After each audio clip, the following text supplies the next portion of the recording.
Tem que diminuir bastante, né? Ei, som. Não, é mais invertebrado. Ei, som. Mas não pode ser comprado, não. Ou sim. Inalar muito, beber, inalar. Tá, eu. Vai saber. Irmãos, desculpa isso. Vamos dar início Agora não sou eu, hein? no nosso estudo nessa noite. Eu tive que voltar para o meio, porque agora nós temos a turma da direita e da esquerda. Então agora vai ficar no centro aqui. Meus irmãos, nós vamos orar. Eu recebi a notícia de um presbítero Adivaldo Vargas. Não é um vigílio, mas ele é tesoureiro também. Era tesoureiro no PMC, o Plano Missionário Cooperativo. E no último Supremo Concílio ele teve um AVC durante a reunião. Caiu é aquele que se acidentou, ficou internado um tempo e veio a falecer. Você está orando por ele. O Adivaldo ele é parente do Ariovaldo Vargas, presbítero Ariovaldo, que é da Casa Editora Presbiteriana, o reverendo Celcino da Gama também. Está orando pelos familiares do presbítero Adivaldo. Deus está consolando os corações. Orar pela Penha também está muito bem, interceder por ela. Minha mãe também, acabei de saber que ela não está legal, então vamos estar orando por ela. Vamos estar orando sim para a dona Isabel. A Loide, teve uma pequena fratura, intercedendo por aqueles que estão enfermos, Vamos orar, queridos. Santo e eterno Deus, nós louvamos o Teu nome por esta reunião. Nós louvamos o Teu nome por estarmos aqui, ó Pai, para o aprendizado da Tua palavra. Sabemos da nossa limitação, sabemos, ó Pai, que somos tão falhos, tão pequenos, mas há algo que sabemos também. O Senhor nos escolheu e o Teu Santo Espírito nos capacita e ilumina a nossa mente. Rogamos que o Senhor fale conosco nessa noite, que o Senhor nos encha com a Tua Santa Palavra. Santo Deus, eu quero neste momento suplicar ao Senhor o consolo sobre os familiares do presbítero Adivaldo, Senhor.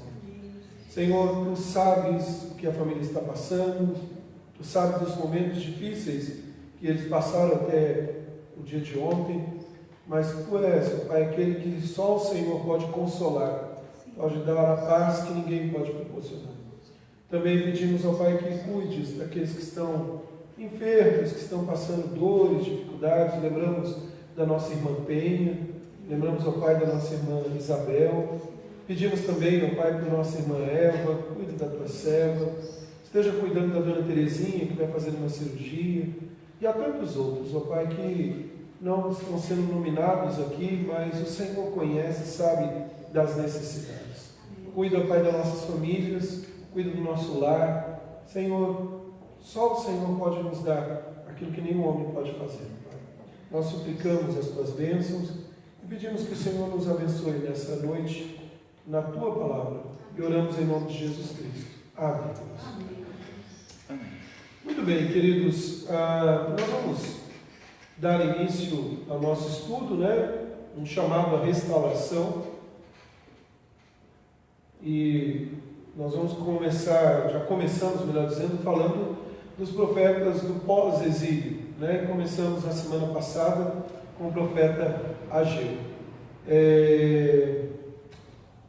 E antes de nós prosseguirmos, é importante, se você já quiser abrir sua Bíblia lá em Ageu, no capítulo 1, eu quero apenas relembrá-los do que nós falamos. Não vou aqui falar do contexto histórico, depois se você perdeu o estudo da semana passada, você pode pegar o estudo, lá você tem parte do panorama histórico, desse momento. Nós estamos falando do ano de 520 a.C. E é interessante porque o povo que volta do cativeiro, estava com as prioridades invertidas. A prioridade do povo judeu, que havia voltado do cativeiro, estavam erradas. Eles estavam correndo atrás das suas próprias casas.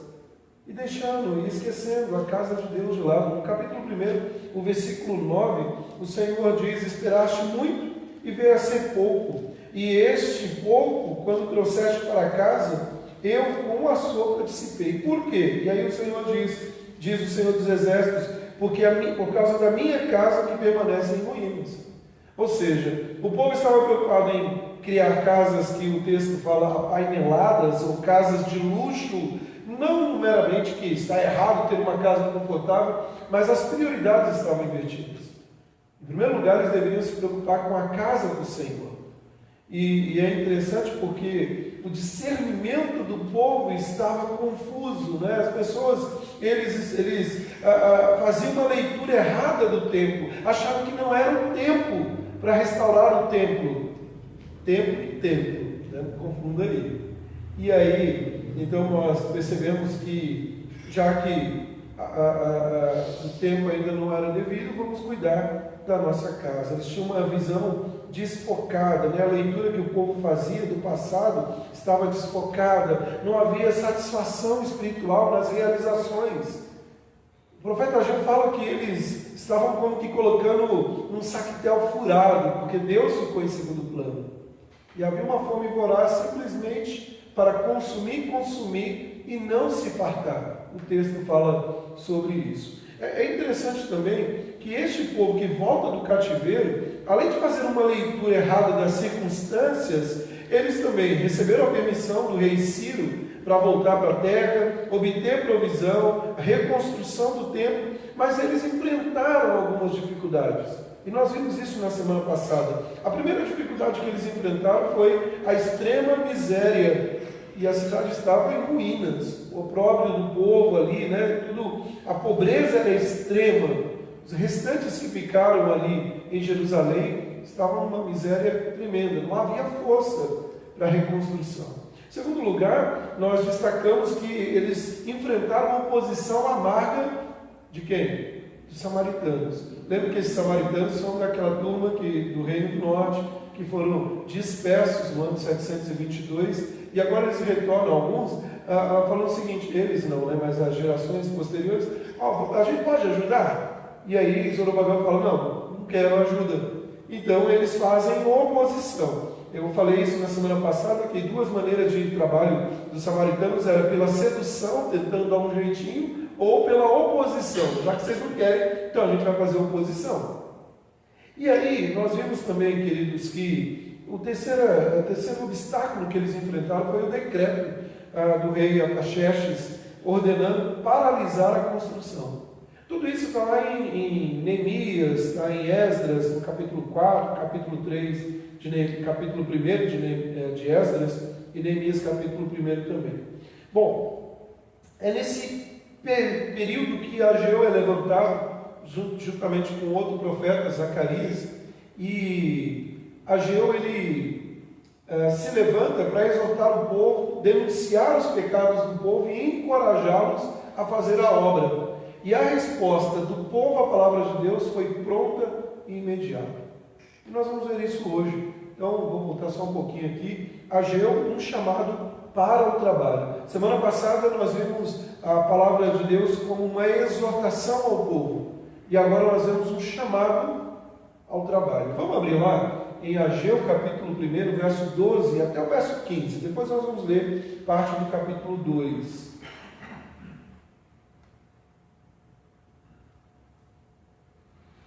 O texto nos diz assim: então Zorobabel, filho de Salatiel, e Josué, filho de Josadac, o sumo sacerdote e todo o restante atenderam a voz do Senhor, seu Deus, e as palavras do profeta Ageu, as quais o Senhor, seu Deus, o tinha mandado dizer, e o povo tremeu diante do Senhor. Então Ageu, o enviado do Senhor, falou ao povo segundo a mensagem do Senhor, dizendo: eu sou convosco, diz o Senhor. O Senhor despertou o espírito de Zorobabel, filho de Salatiel, governador de Judá, e o espírito de Josué, filho de Josadac, o sumo sacerdote, e o espírito do resto do povo. E eles vieram e se puseram ao trabalho na casa do Senhor dos Exércitos, seu Deus, ao 24º dia do 6º mês. Muito bem. Então, queridos, Ageu se levanta como a voz de Deus no meio do povo ali para denunciar os pecados e encorajar a fazer a obra. E o povo atendeu.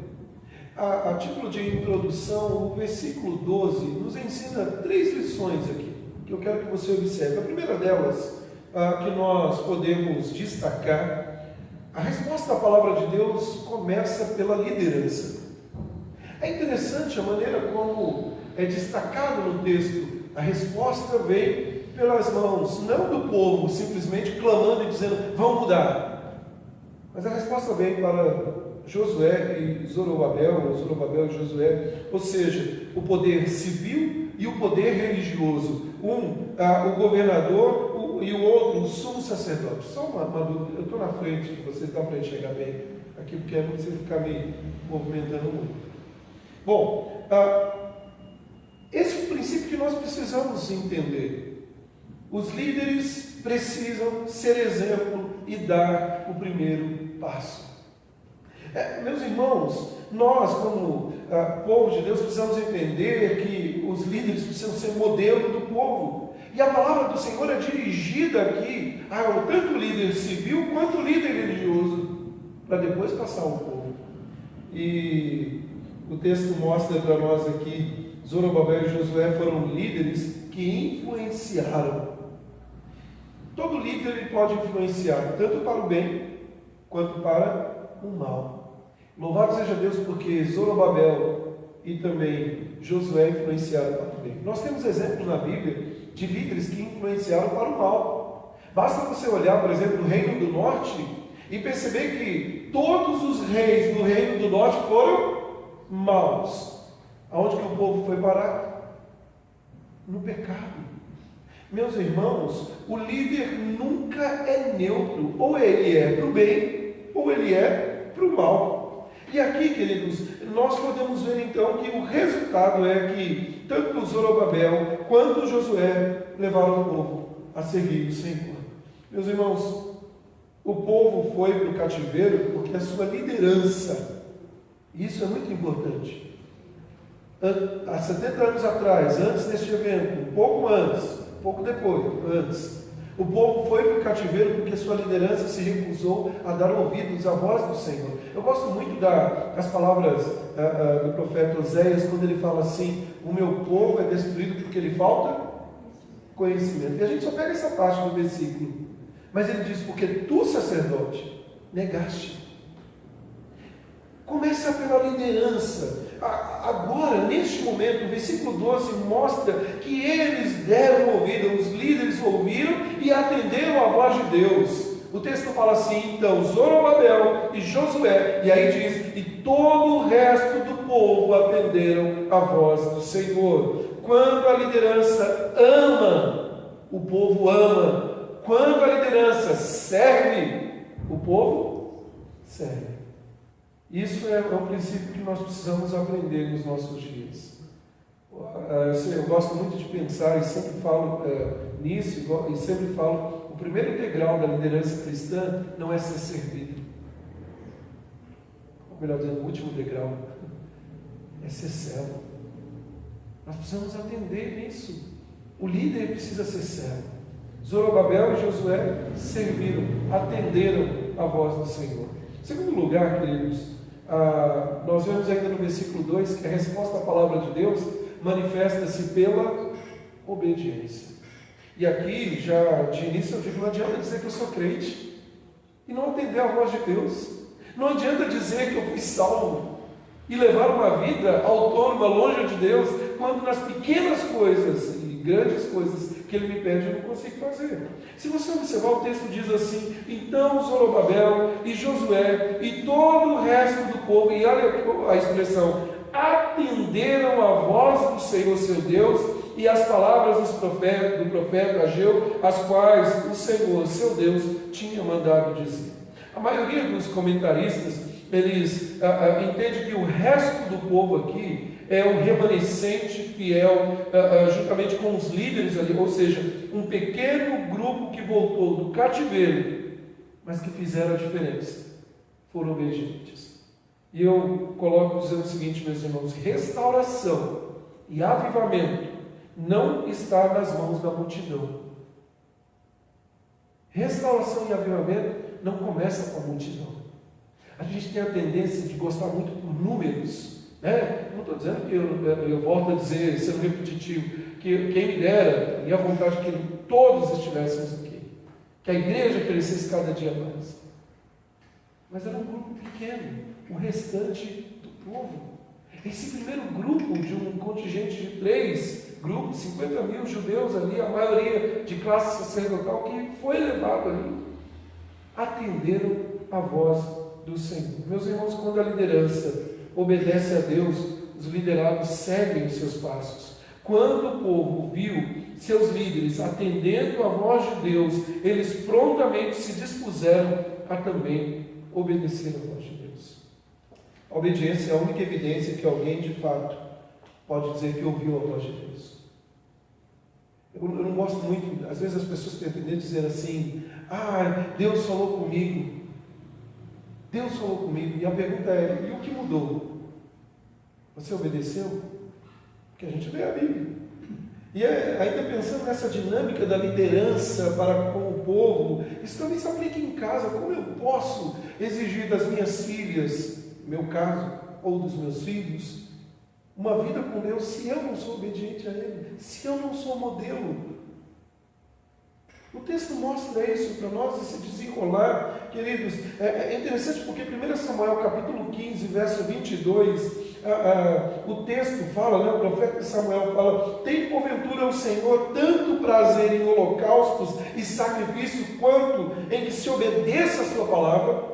Eis que obedecer é melhor do que sacrificar, e o atender melhor do que a gordura de carneiros. Eu acho interessante porque quando nós olhamos para os nossos primeiros pais, Adão e Eva, eles falharam em que área? Eles desobedeceram a voz do Senhor, a ordem do Senhor. Meus irmãos, a pregação de Ageu, ela produziu resultados imediatos e eficazes. A pregação não suscita reações inúteis. A pregação deve produzir no povo efeitos, porque senão nós somos meramente ouvintes e não praticantes da palavra, diz Tiago. Ou seja, quando o povo escuta a pregação, o povo obedece. Não existe pregação, às vezes existe pregação ruim, sim. Mas às vezes a gente coloca assim: eu não gosto daquela pregação, eu não gosto disso. Na verdade, nas entrelinhas, usando as notas de rodapé, muitas vezes nós não queremos mudar, nós não queremos obedecer. Porque obedecer leva tempo, é sacrifício.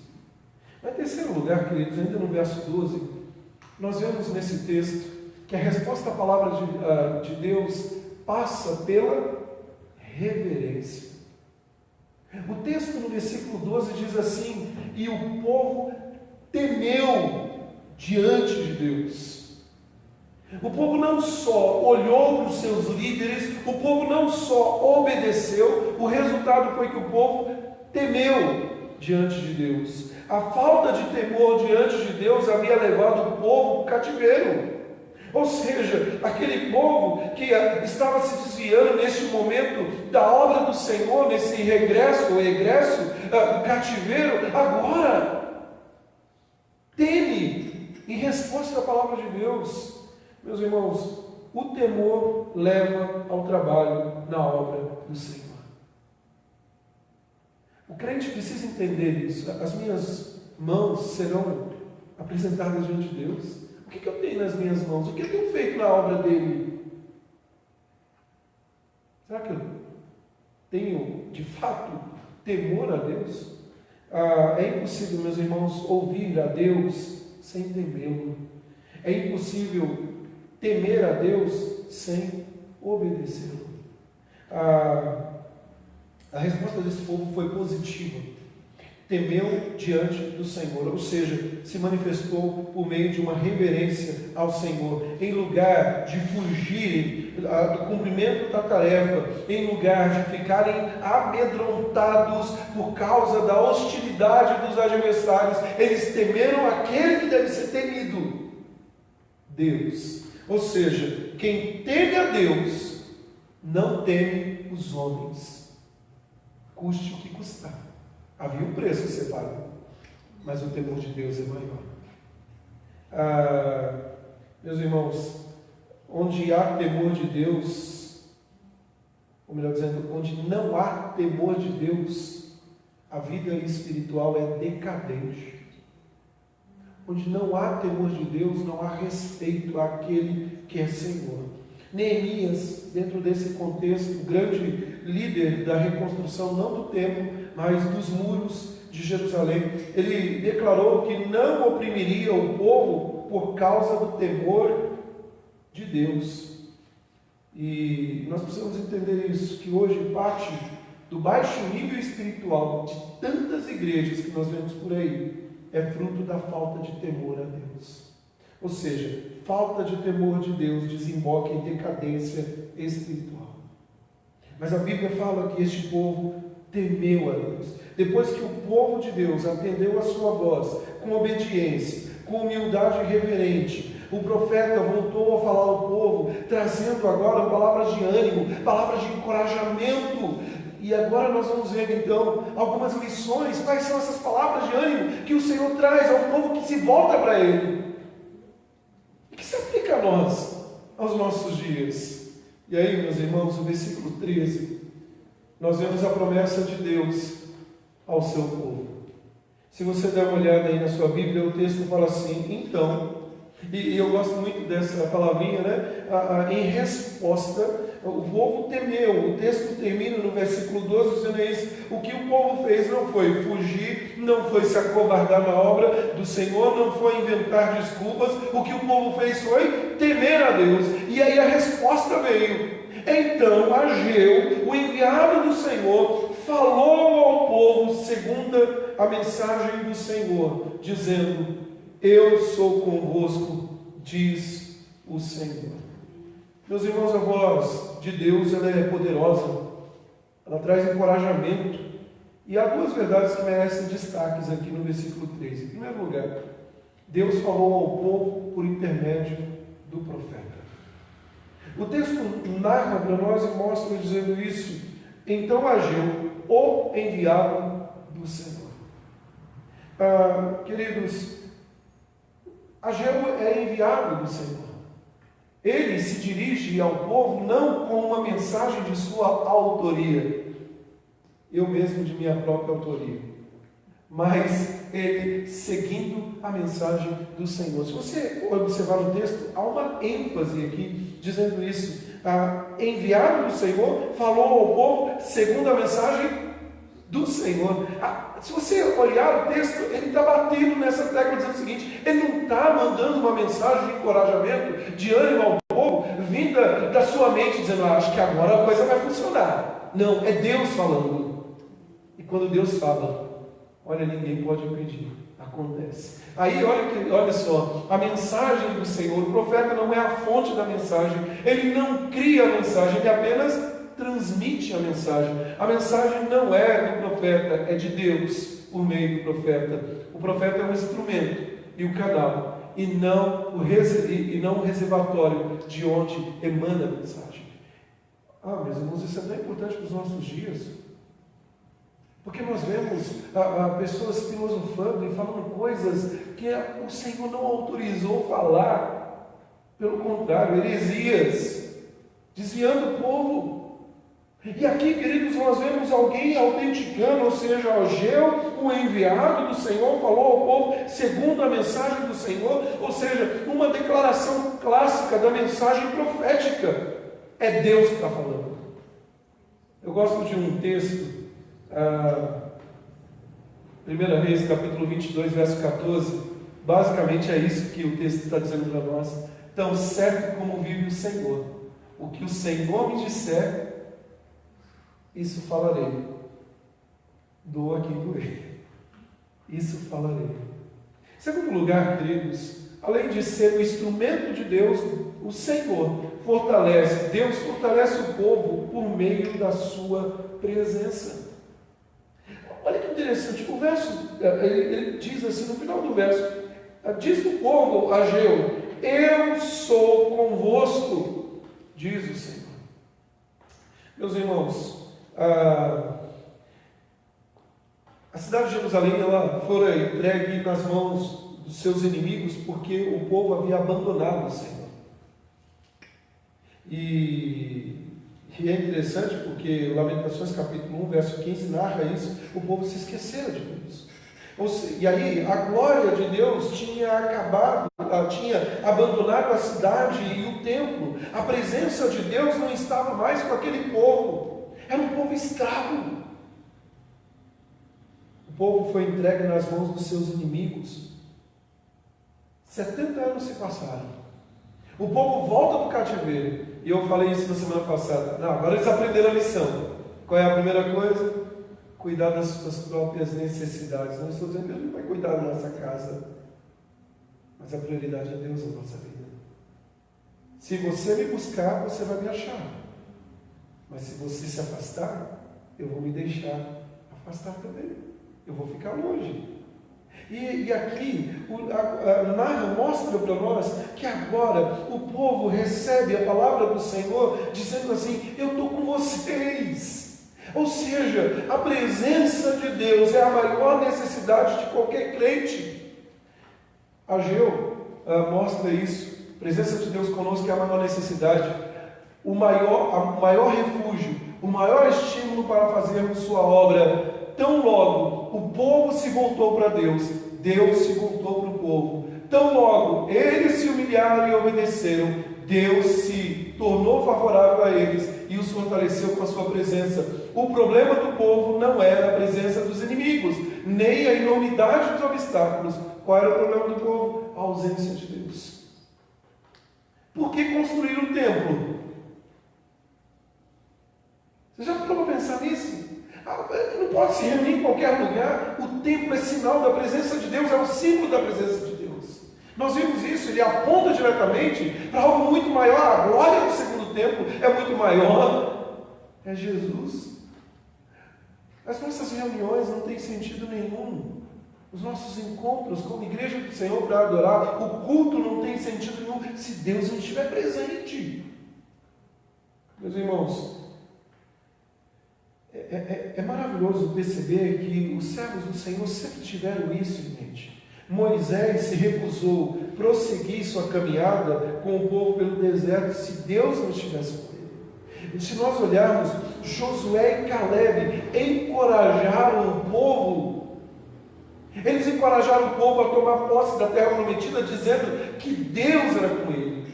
Se você ler o livro de Josué, ele diz assim: não temas, Josué capítulo 1, verso 9, não temas, porque eu sou contigo. É interessante porque no Novo Testamento, quando Deus olha e fala com Paulo, coragem, ele diz: porque do mesmo modo como você me deste testemunho, é necessário dar testemunho também em Roma, e eu estou com você, Paulo. Jesus, ele fala para nós: eis que estou convosco todos os dias. O Eliseu quer encorajamento maior do que esse? Irmãos, quer encorajamento maior do que esse para nós hoje? Saber que Deus habita no meio do seu povo. Em segundo lugar, queridos, no nosso texto, despertamento de Deus ao seu povo. Então, nós olhamos a promessa do Senhor. Ele usa Ageu, o profeta, como o enviado do Senhor, e ele dá uma palavra ao povo dizendo o seguinte: eu estou com vocês. E olha que interessante, eu vou ser repetitivo, daqui a pouco eu vou falar isso de novo, mas porque o povo atendeu a voz, porque o povo obedeceu, no versículo 2 do capítulo 1, o cenário era diferente, porque ele diz assim: este povo. E isso mostra o descontentamento do Senhor. É este povo. Agora o Senhor está dizendo: eu sou com vocês. Vocês entenderam? Meus irmãos, Em segundo lugar, o verso 14 mostra um despertamento. O texto diz assim: o Senhor despertou o espírito de Zorobabel, filho de Salatiel, governador de Judá, e o espírito de Josué, filho de Josadaque, o sumo sacerdote, e o espírito do resto do povo. Eles vieram e se puseram ao trabalho na casa do Senhor dos exércitos, o seu Deus. 3 verdades precisam ser destacadas aqui. Em primeiro lugar, antes da gente prosseguir, despertamento significa colocar-se em movimento. Despertamento aqui no texto significa, agora eu vou colocar vocês em movimento, em ação. Tem a ver com ânimo, é espírito que traz o sentido de ânimo. Sabe aquele que está muito desanimado, que você dá um choque de ânimo nele ali, né? Um empurrãozinho, para assim, vamos lá, acorda! O Senhor despertou o coração desse povo para a obra. Meus irmãos, 3 verdades precisam ser destacadas aqui, que eu gosto muito desse texto. Em primeiro lugar, Deus trabalha em nós antes de trabalhar para o nosso intermédio.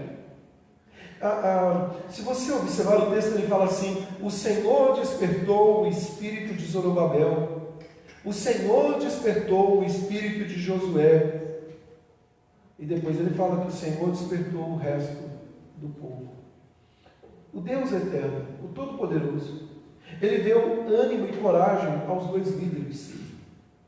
Lá em Esdras, o povo, no meio do choro, no meio do lamento, o povo anima o coração de Esdras, dizendo: levanta-te, Esdras, porque nós somos contigo. Aqui o Senhor está dizendo para os seus servos: levanta. O impacto do ânimo divino não só ficou apenas no coração, ele desceu para as mãos. Não adianta, irmãos, nós falarmos que Deus não, o Senhor me deu ânimo, e não trabalharmos. É estranho. Antes de Deus trabalhar para o nosso intermédio, Ele trabalha em nós. Deus está tratando o nosso coração. Deus está mais interessado no que nós somos do que aquilo que nós fazemos. Eu vou repetir. Deus está mais interessado no que nós somos do que aquilo que nós fazemos. Porque aquilo que nós fazemos é resultado daquilo que somos. Mas nem sempre a aparência mostra o que nós somos de fato. Lembra da igreja de Éfeso? Lá em Apocalipse, o Senhor que anda no meio da igreja e conhece. E ela combate as obras dos nicolaítas, ela tinha muita atividade, mas o Senhor tinha algo contra a igreja. Eles abandonaram o primeiro amor. Meus irmãos, na verdade, é o próprio Deus que faz a sua obra para o nosso intermédio. Deus, Ele é o agente. Nós somos apenas vasos, nós somos apenas instrumentos na mão do Senhor. E se Deus não nos despertar para a obra não vai. Porque não é natural em nós. A nossa vontade é cuidar da nossa casa. A nossa vontade é cuidar da nossa vida. A obra de Deus que está sempre no plano. Meus irmãos, uma outra verdade que nós vemos é que um povo motivado demonstra entusiasmo coletivo.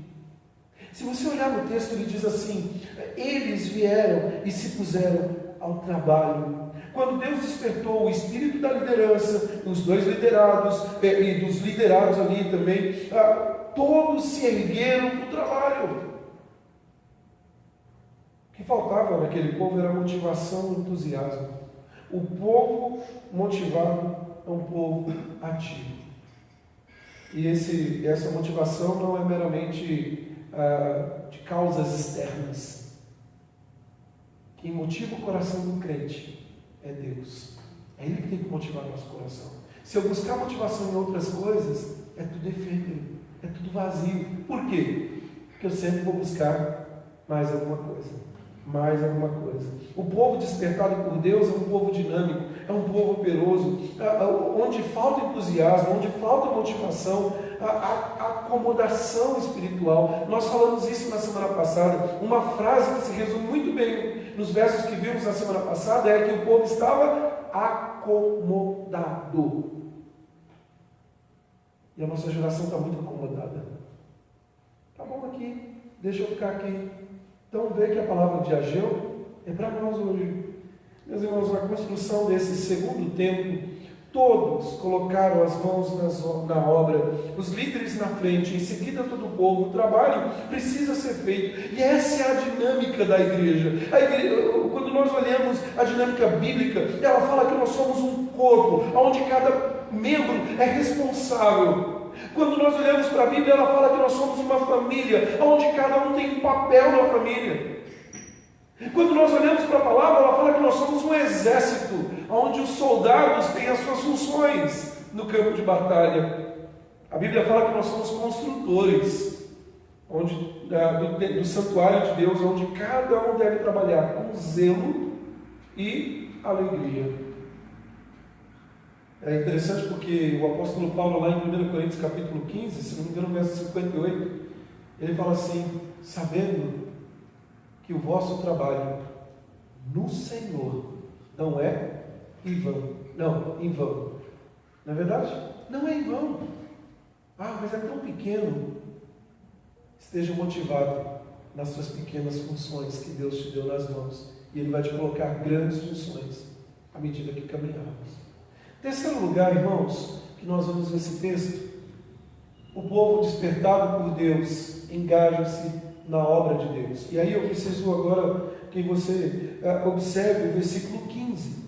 O versículo 15 fala assim: ao 24º dia do 6º mês. Já vimos o verso 14. Eles vieram, se puseram na casa do Senhor, diz o verso 14, e aí o verso 15 fala ao 24º dia. A casa de Deus havia sido abandonada por mais de 15 anos, quase 16 anos ali. O povo só fez os alicerces e largaram tudo para lá. Agora eles são despertados. E aí, meus irmãos, olha que interessante. Os fundamentos tinham sido lançados, mas a casa estava sem teto. Sem teto. Havia escombros, havia obstáculos, havia oposição, havia ali o decreto do rei. Mas o povo estava motivado agora. O Espírito do Senhor animou o coração daquele povo. E o que eles fizeram? Então eles foram e trabalharam. A obra de Deus nunca é feita sem obstáculos. Não espere que a igreja tenha um momento de calmaria, porque nós somos inimigos deste mundo. Nós vamos ter decretos tentando nos impedir. Nós vamos ter escombros que nós vamos ter que reconstruir. Suor. Mas o texto fala que no 24º dia, e aqui mostra que 23 a 24 dias depois que a mensagem do Senhor foi transmitida ao povo, a obra da reconstrução teve início. E ela teve início nesses 24 dias, ou seja, 3 semanas decorridas, não porque eles estavam pensando se iam trabalhar, não, pelo contrário, eles estavam organizando, planejando para reconstruir. O material precisava ser reunido. O verso 8, se você olhar, diz assim: subi ao monte, trazei madeira, edificai a casa. Não era um negócio simplesmente de eu tenho vontade, eu vou fazer. Eles tinham que se reunir para o trabalho. Por isso 24 dias aí posteriores. Então o povo trabalhou. Aí, irmãos, nós entramos na segunda mensagem. Essa é só a primeira do livro de Ageu. E aí, o encorajamento de Deus ao povo. Verso 1 a 5, nós vamos até o verso 9 hoje, do capítulo 2. Vamos ler juntos? São poucos versos, vamos ler. No segundo ano do rei Dario, no 7º mês, ao 21º do mês, veio a palavra do Senhor por intermédio do profeta Ageu, dizendo: fala agora a Zorobabel, filho de Salatiel, governador de Judá, e a Josué, filho de Josadac, o sumo sacerdote, e ao resto do povo, dizendo: quem dentre vós que tenha sobrevivido contemplou esta casa na sua primeira glória? E como a vedes agora, não é ela como nada aos vossos olhos? Ora, pois, se ser forte Zorobabel, diz o Senhor, e ser forte Josué, filho de Josadac, o sumo sacerdote, e tu, todo o povo da terra, ser forte, diz o Senhor, e trabalhai, porque eu sou convosco, diz o Senhor dos exércitos, segundo a palavra da aliança que fiz convosco, quando saístes do Egito, o meu Espírito habita no meio de vós. Não temais. Não temais. Meus irmãos, é interessante que começa agora, nós vimos que Ageu tem 4 mensagens, né? E essa é a segunda mensagem que inicia com essa expressão, veio a palavra do Senhor. E aqui então, o propósito é incentivar os judeus mais idosos. E é interessante porque os judeus mais experientes, mais idosos que vieram nesse primeiro grupo aí, eles precisavam cobrar ânimo para a reconstrução do segundo templo. Por quê? Porque havia um misto ali de ânimos, né? Havia um misto entre eles. Os mais velhos, os judeus mais idosos, estavam chorando. Por que estavam chorando? Porque eles lembraram das glórias do templo de Salomão, o primeiro templo. A gente já vai falar disso daqui a pouco. E os mais jovens? Os mais jovens estavam alegres. Vamos construir, deu certo. Mas os judeus mais idosos estavam desanimando o coração dos mais jovens. Eram saudosistas. Meus irmãos, Ageu, ele usou especificamente 3 fatos para encorajá-los. Primeiro, ele fala da aliança do Senhor e ele mostra que esta aliança continua de pé. Segundo, ele fala aqui que o Espírito de Deus ainda permanece no meio deles. E em terceiro lugar, queridos, o Rei prometido voltará em glória e poder. E isso são palavras de ânimo ao coração deste povo. E eu quero, irmãos, falar de 3 verdades aqui solenes expressas nesse texto. Em primeiro lugar, Deus fala ao povo em uma ocasião muito especial. Se você olhar no texto, verso 1 e 2, ele registra assim: no 2º ano do rei Dario, no 7º mês, ao 21º do mês, veio a palavra do Senhor por intermédio do profeta Ageu, dizendo: fala agora a Zorobabel, filho de Salatiel, governador de Judá, e a Josué, filho de Josadac, sumo sacerdote, e ao resto do povo, dizendo. A primeira profecia, ela foi entregue no primeiro dia do 6º mês, está lá no verso 1, se você observar. Essa profecia ocorre no 21º do mês 7º. O que significa isso? Por quê? Qual é esse mês 7º, o 20º dia, né? O 21º dia? Meus irmãos, esse é o último dia da festa. Que festa é essa? A palavra de Deus veio à liderança, veio ao povo no último dia da festa conhecida como Festa dos Tabernáculos. Ou seja, era uma festa, dentre as festas dos judeus, as 3 principais festas, essa era uma das mais alegres, festiva, onde o povo celebrava a colheita, as bênçãos de Deus.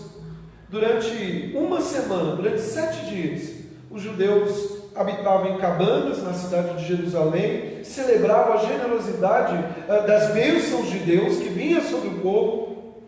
E no último dia da festa era o desfecho, né, a apoteose da festa, onde eles louvavam a Deus, celebravam o Senhor. Mas há algo muito mais profundo do que dizer isso. Foi nesse dia que o templo de Salomão, não esse moderninho aí, o templo de Salomão havia sido dedicado. 1 Reis capítulo 8, verso 2. Nesse mesmo dia, Ageu despertou o povo a reconstruir o templo, ou seja, nessa mesma época em que o templo de Salomão foi edificado. E mais, queridos, nesse dia, no último dia da festa de tabernáculos, lá em João, capítulo 7, versículo 37 e 38, Jesus ergueu a sua voz, oferecendo aos sedentos a água da vida. É interessantíssimo, porque o Senhor, Ele aproveitou para falar num dia em que o povo estava reunido. E isso traz um sentido muito maior. A glória do segundo templo é maior do que a primeira. Meus irmãos, Jesus diz que há um novo templo, onde do seu interior fluirão rios de água viva.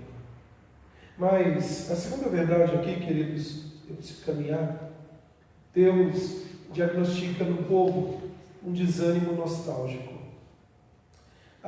Se você observar aí no seu texto, você vai perceber que o texto aponta para isso, né? Ele diz assim no versículo 3: quem dentre vós que tenha sobrevivido contemplou esta casa na sua primeira glória, e como vedes agora, não é ela como nada aos vossos olhos? A construção do segundo templo, ela produziu, como eu disse, um misto de sentimentos e até contraditórios, porque enquanto alguns estavam chorando, outros estavam rindo, felizes. Aqueles que conheceram a grandiosidade do templo de Salomão choravam ao lembrar que este templo fora destruído. Agora, aqueles que eram novos, ao verem a glória, estavam felizes. E aqui, queridos, a diferença entre os dois templos era enorme.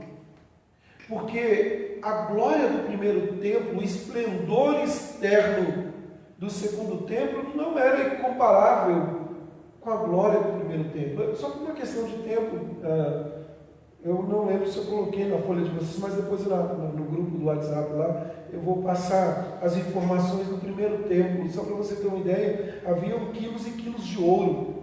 Havia um esplendor do primeiro templo. O segundo templo, queridos, não era tão suntuoso quanto o primeiro. O primeiro templo foi sustentado pelo Estado. Lembra que Davi quis construir, o seu filho fez isso. E Davi não poderia fazer. O Senhor lhe impediu. Agora, o segundo templo é construído por um povo lavrador, empobrecido, saído de um cativeiro. Aquele templo era protegido como santuário real, o primeiro templo. Este templo não tem proteção nenhuma, sabe por quê? Os muros estão destruídos. Qualquer um pode chegar e destruir. Aquele templo, o primeiro templo, tinha um grande esplendor. Mas esse templo que Ageu se refere não passa de uma capela aldeana em comparação ao templo de Salomão. E por isso que havia esse misto. O povo estava desanimado, havia um desânimo nostálgico. E queridos, abrindo um parênteses aqui, a gente tem que tomar muito cuidado. Na semana passada eu falei que a gente tem que olhar para o retrovisor da nossa vida para aprender com os erros do passado. Mas cuidado! Um bom motorista sabe que ele não pode ficar preso no retrovisor. Por que ele tem que olhar para frente? Quando a igreja só fica presa no passado glorioso que ela teve, ela não caminha. Ai, que saudade de fulano. Ai, que saudade disso. Ai, que saudade daquilo. O problema é que o saudosismo nostálgico daqueles veteranos ali estava desanimando os jovens.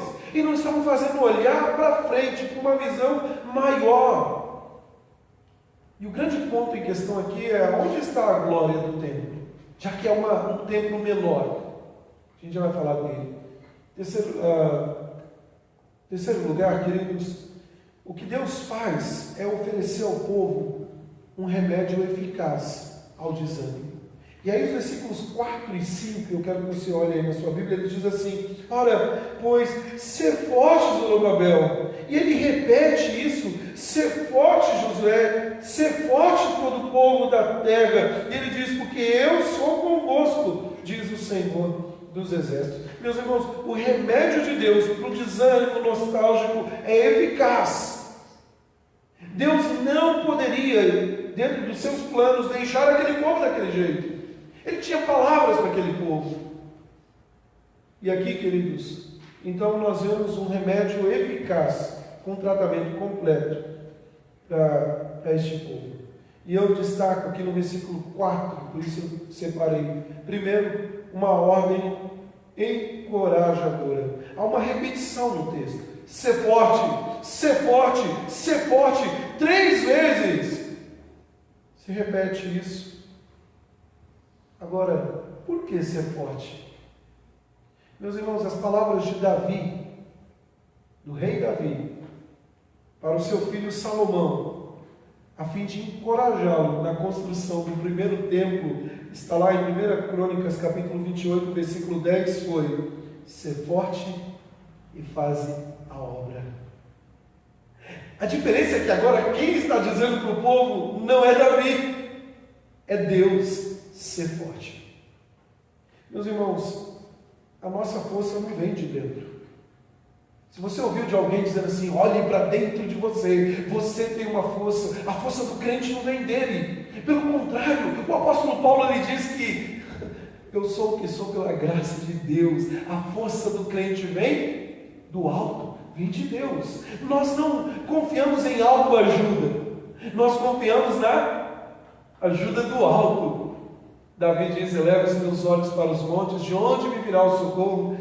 O meu socorro vem do Senhor.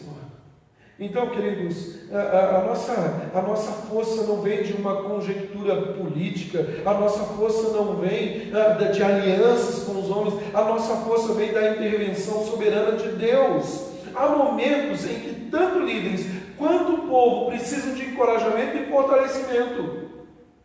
E os homens podem ser um instrumento de ajuda nisso, mas a força verdadeira vem de Deus. A ordem era clara: ser forte e trabalhar. Somente um povo fortalecido pode trabalhar. E somente se fala para alguém ser forte quando a pessoa está fraca. Quando você bate no peito dizendo: não, eu sou forte, aí é o princípio da ruína. A soberba precede a ruína. Segundo lugar, queridos, ou ainda no versículo 4, o que eu acho magnífico nesse verso é a presença garantida de Deus. No versículo 2, o Senhor fala: este povo, mas aqui Deus disse: porque eu sou convosco. A consciência da presença de Deus e da proteção é que fortalece o povo do trabalho. Meus irmãos, sem a presença de Deus, nós não podemos triunfar contra os inimigos. Este povo precisava entender isso. Sem a presença de Deus, eles só iam tropeçar nas suas próprias pernas, porque eles tentaram reconstruir suas casas, e era como colocar um saquetel furado. Era tudo vazio, e a vida não tem sentido sem Deus. É por isso que tem muitas pessoas hoje se dando cabo da vida, porque não tem Deus na vida delas. E o texto mostra isso, queridos. É interessante observar, porque a presença de Deus é terapêutica para curar os males do passado. Mas a presença de Deus é terapêutica para encorajar para o futuro. Aquele povo deveria olhar, se você olhar o versículo, ele diz: eis que eu sou convosco. E aí o verso 5 ele fala: assim como eu fiz aliança convosco lá no passado, no Egito, eu sou com vocês hoje. Mas o versículo 5, queridos, traz outras lições. Primeiro, uma aliança imutável. A presença de Deus estava com eles no cumprimento da aliança firmada com eles lá no Egito. E é interessante que ele fala: segundo a palavra da aliança que fiz convosco quando saístes do Egito. Êxodo capítulo 40, verso 34 a 38, quando o tabernáculo foi consagrado por Moisés, a presença de Deus se mudou para lá. E agora ele está dizendo para ele: a minha presença é com vocês agora. Nesse templo que aos olhos dos homens é feinho. E aí eu dou uma tarefinha para você em casa. Leia a carta que João escreve às 7 igrejas da Ásia Menor. E perceba que há igrejas que dizem: eu sou fraca, eu não tenho riqueza. E o Senhor capacita, porque Ele mostra a aliança. Meus irmãos, Deus é fiel à sua aliança. Mesmo quando somos infiéis, Deus permanece fiel. Deus firmou conosco uma aliança eterna de ser o nosso Deus e nós, o seu povo. Não precisamos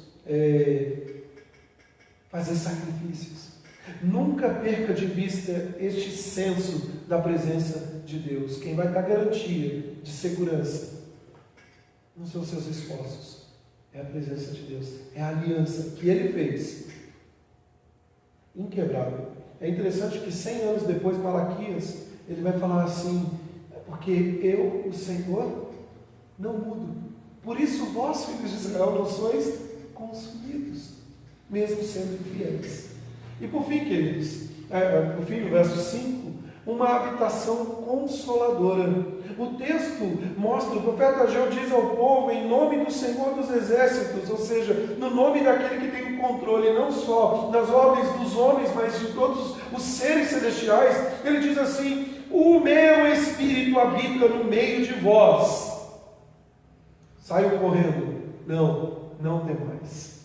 Eu gosto muito da leitura desse verso, porque o Espírito do Senhor habita no meio do seu povo. Eu não temerei. O Espírito do Senhor habita em você? Então não temas. Não temas. Olha só, queridos, no meio de tantos problemas, o Senhor diz para aquele povo: não temais. O Espírito de Deus é a fonte de todo poder. A obra só seria feita por intermédio do Espírito Santo. E um profeta deste contexto, Zacarias, lá no capítulo 4, versículo 6, o Senhor diz por meio de Zacarias: esta é a palavra do Senhor a Zorobabel, não por força, nem por poder, mas pelo meu Espírito, diz o Senhor dos Exércitos. O povo não precisava ter medo das circunstâncias, nem medo das pessoas. O povo tinha um Deus Todo-Poderoso no meio dele, que estava com ele. Deus não nos deu espírito de covardia, mas sim espírito de poder, diz o apóstolo Paulo em 2 Coríntios, Timóteo, capítulo 1, verso 7. Essa é a garantia para não temermos. Trazendo para nós, queridos, talvez hoje, as situações que nos fazem temer. Mas o Espírito do Senhor habita no meio do seu povo. Habita com o seu povo. E essa é uma das realidades que todos nós encontramos. Aonde está o Espírito de Deus, o medo não prevalece. Diga ao seu medo: Deus habita no meio do povo. Ele me escolheu. Esse não é o meu fim, porque Ele me escolheu. Meus irmãos, o povo habitado pelo Espírito é cheio do Espírito e é movido pelo Espírito. E ele abandona o medo, e ele triunfa sobre as dificuldades, e ele realiza grandes coisas para o seu Deus. Mas continuando aqui, queridos, a vitória de Deus prometida ao seu povo. Versículos 6 e 7, vamos ler juntos? Pois assim diz o Senhor dos Exércitos: ainda uma vez, dentro de pouco, farei abalar o céu, a terra, o mar e a terra seca. Farei abalar todas as nações, e as coisas preciosas de todas as nações virão, e encherei de glória esta casa, diz o Senhor dos Exércitos. Meus irmãos, o que acontece aqui é que Ageu, ele ergue a sua voz e ele proclama as palavras que acabamos de ler, mostrando um futuro condensado. Ou seja, esta é uma visão de audácia incrível, que revela a fé invencível do profeta. Farei abalar as nações. Olha só, Ageu voltou os olhos para o futuro, ainda mais distante, e viu o fim dos tempos. Para a sua época, depois de vários impérios caindo, que nós vimos em Daniel, e agora um império glorioso, ou seja, quando Deus abalaria as nações e Jesus voltaria. É interessante porque ele não narra apenas a primeira vinda, mas também a segunda vinda de Cristo. Este versículo é citado em Hebreus capítulo 12, versos 26 e 27, e aplicado à volta de Cristo no fim dos tempos. Deus havia feito o monte Sinai estremecer quando a lei foi dada, e abalará as nações antes de enviar o seu Filho. Está lá em Mateus 24. Hoje, porém, o povo de Deus pertence a um reino que não pode ser abalado, e os cristãos participarão da glória de Cristo quando Ele estabelecer seu reino glorioso. O que Ageu está dizendo para aquele povo é: não temam, porque algo muito maior vai acontecer. E advindo, e olha para esse templo pequeno, porque a glória que advém dele é muito maior do que a primeira. Mas segundo, ainda continuando aqui no versículo 8, irmãos, nós vemos a provisão de Deus prometida ao seu povo. E o verso 8, ela diz assim: minha é a prata, meu é o ouro, diz o Senhor dos Exércitos. Queridos, Como é bom saber que Deus é Deus do ouro e da prata. Como é bom saber que as minhas orações, eu posso dizer: Senhor, dá-nos o pão nosso de cada dia, porque vem das mãos dele, das dadivosas mãos. Olha só, queridos, Ageu, o profeta, ele lembra ao povo que Deus não depende de ninguém para a provisão de recursos.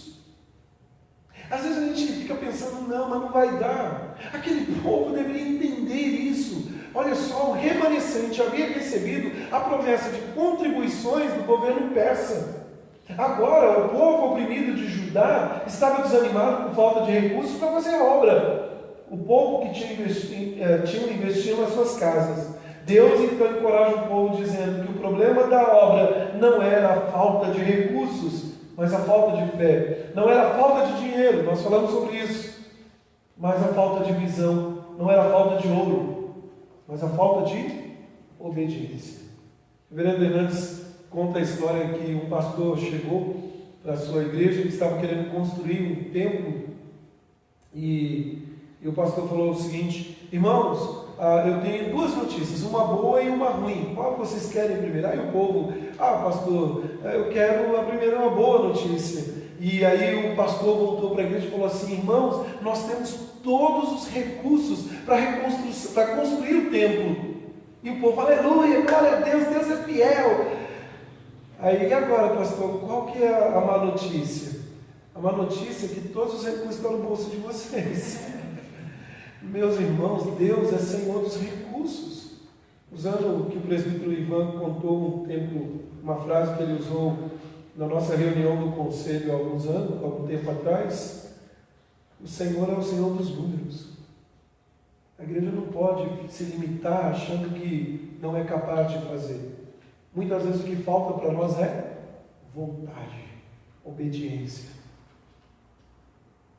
Deus é o Senhor da providência. E por fim, queridos, o verso 9 termina falando da glória de Deus entre o seu povo. E o versículo 9, nós vemos um desfecho dessa primeira parte dizendo assim: a glória desta última casa será maior do que a da primeira, diz o Senhor dos Exércitos, e neste lugar darei a paz, diz o Senhor dos Exércitos. O que o profeta Ageu faz aqui é oferecer para o povo mais um tônico de encorajamento, mais uma dose do remédio de encorajamento. Ele falou assim: vocês estão olhando para a glória do primeiro templo, com todo o seu esplendor. A glória desse segundo templo é muito maior. Mas nós precisamos entender por que ele fala isso. De duas maneiras. O povo estava olhando para a glória material. O Senhor estava falando da glória espiritual. Meus irmãos, a glória do primeiro templo era material aos olhos dos homens. Mas a glória do segundo templo apontava, por isso a preocupação, apontava diretamente para algo espiritual, para algo muito maior. O primeiro templo era grandioso, de ouro, de prata. O segundo templo era grandioso porque nele entraria o dono de todo o ouro e de toda a prata. Mas por que a glória do segundo templo é maior? Por que ele fala isso? Dois motivos, queridos, no versículo 9. Primeiro, por causa da presença de Deus nesse templo. Sabe, meus irmãos, o segundo templo construído por Zorobabel foi mais tarde, ao longo dos anos, embelezado pelo rei Herodes. 46 anos o rei Herodes embelezou, foi embelezando, Herodes o Grande foi embelezando. Durante 46 anos o templo foi recebendo requinte, foi recebendo uma construção grandiosa, magnificente. Tudo isso por causa de uma política que ele tinha para agradar a todos. Porém, meus irmãos, a glória desse templo não estava nas suas pedras douradas, na sua imponência. Mas a glória desse templo estava no fato que o Senhor se fez carne e habitou entre nós. E vimos a glória como do unigênito do Pai. Sabe, meus irmãos, quando Jesus Cristo entrou num templo no primeiro século da nossa era, a casa do Senhor se encheu de glória como nunca. Então, A glória da última casa foi a presença de Jesus Cristo, nosso Salvador. Não olhe para a matéria, para o esplendor. Às vezes a gente está tão preocupado. Eu creio que nós temos que oferecer o melhor para Deus. Trabalhar, cuidar, zelar deste local onde nós nos reunimos para adorar a Deus. Mas Ele não habita em templos feitos por mãos de homens. Ele habita onde? No meio do seu povo. Em segundo lugar, queridos, para a gente terminar, a glória do segundo templo é maior por causa da oferta feita nesse templo. Se você olhar no versículo 9, ele diz assim: a glória dessa última casa será muito maior do que da primeira, diz o Senhor dos Exércitos. E ele diz por quê? Porque nesse lugar darei paz, diz o Senhor dos Exércitos. Meus irmãos, as bênçãos da era messiânica são sumariadas em uma palavra, diz Norman Champlin: paz. Paz. Se você olhar, essa paz é uma paz relacional.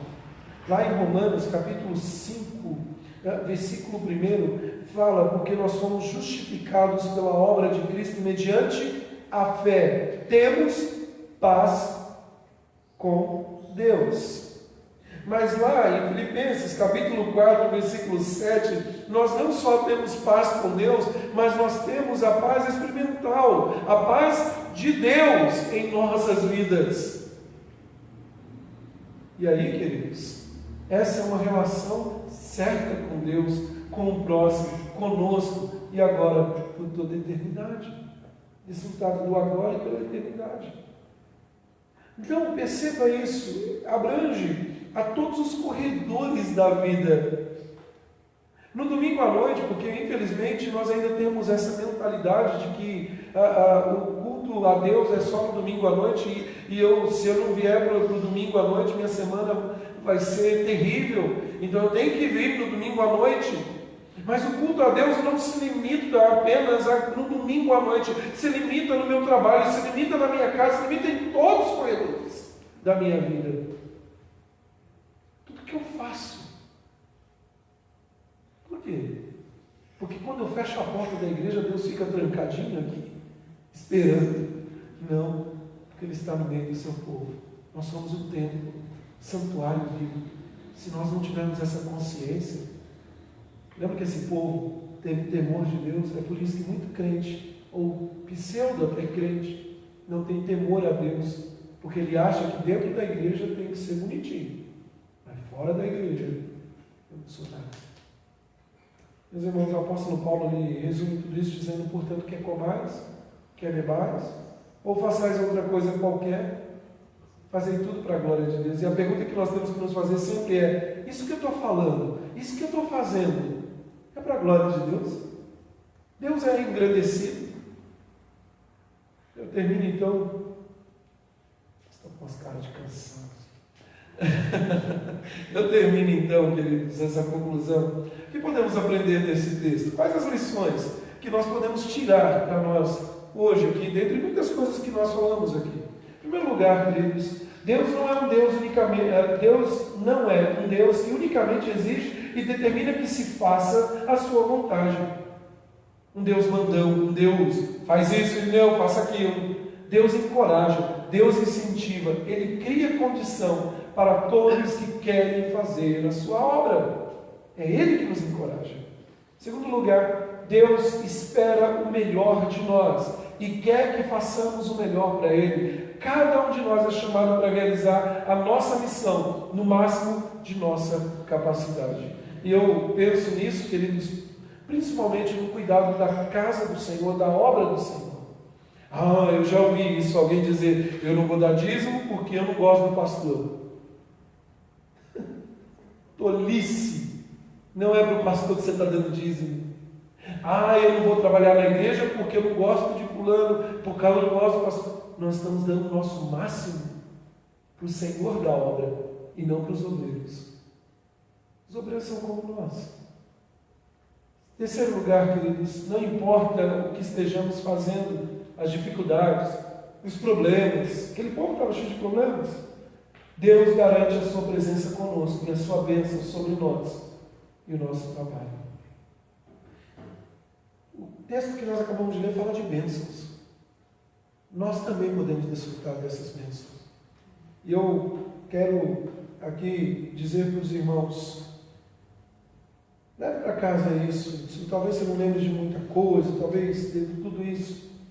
Basta você pensar, o Senhor está conosco, o Espírito do Senhor está no meio do seu povo e nos encoraja a fazer sua obra. Não desanime, meu irmão.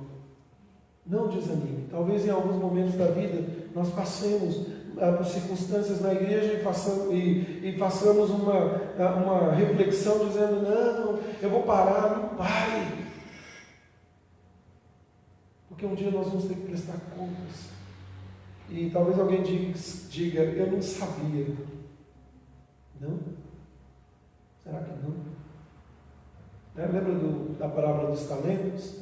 Eu sabia e eu escondi. Aí o Senhor fala, você sabia que eu era zeloso, por que escondeu? Você sabia isso?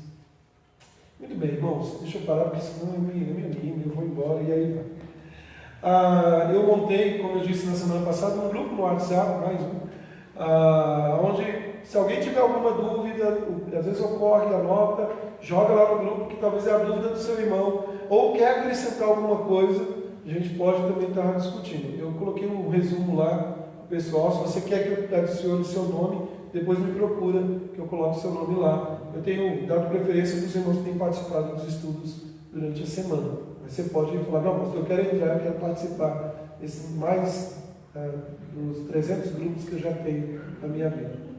Calão, adiciono, Calão. Irmãos, então, semana que vem a gente continua o nosso estudo. Só lembrando, café com oração, próximo domingo, às 9 horas. Eu sou enjoado, né? Fiz aí uma fumacinha ali. Passei a tarde inteira fazendo isso. Estou brincando, mas depois você olha e fala assim, nossa, não é que funcionou mesmo? Não me ensina, não. E domingo que vem, queridos, nós vamos começar uma série de mensagens em Neemias. E o tema geral é a esperança renovada. E vai ser bem legal que nós vamos trabalhar um pouco com esses profetas da reconstrução e trabalhar um pouco no contexto histórico. Neemias, vai ter algumas mensagens, talvez no domingo de manhã eu vou pregar em Esdras, eu estou numa dúvida entre duas mensagens para criar na mente de vocês todo um cenário aí, tá bom? Vamos ficar de pé, vamos orar? Senhor, muito obrigado, Pai, por esta noite, obrigado pela Tua palavra lida, exposta, darmos esta coragem, ajuda-nos, ó Pai, em momentos que enfrentamos obstáculos, que possamos voltar os nossos olhos para o Senhor e ver que o Senhor é o Senhor da obra, é o Senhor dos recursos, é o Senhor que encoraja o seu povo. Oh Deus amado, se tem alguém aqui nessa noite que tem passado dificuldades na sua vida, se tem alguém aqui nessa noite, ó Pai, que tem se sentido desmotivado, desencorajado, que não minhas palavras, mas o Espírito do Senhor encoraje os nossos corações a nos gastar na Tua obra e quando completarmos a carreira, possamos, ó Pai, louvar o Teu nome, porque se não fosse o Senhor que esteve ao nosso lado e está ao nosso lado, nós jamais teríamos conseguido. Pai, nos leve de volta para casa, protegidos por Ti. Nós oramos em nome de Jesus Cristo. Amém, Deus. Deus abençoe, dá um abraço ao seu irmão. Tem uns estudos aqui, tá bom? O estudo de hoje está aqui em cima da mesa.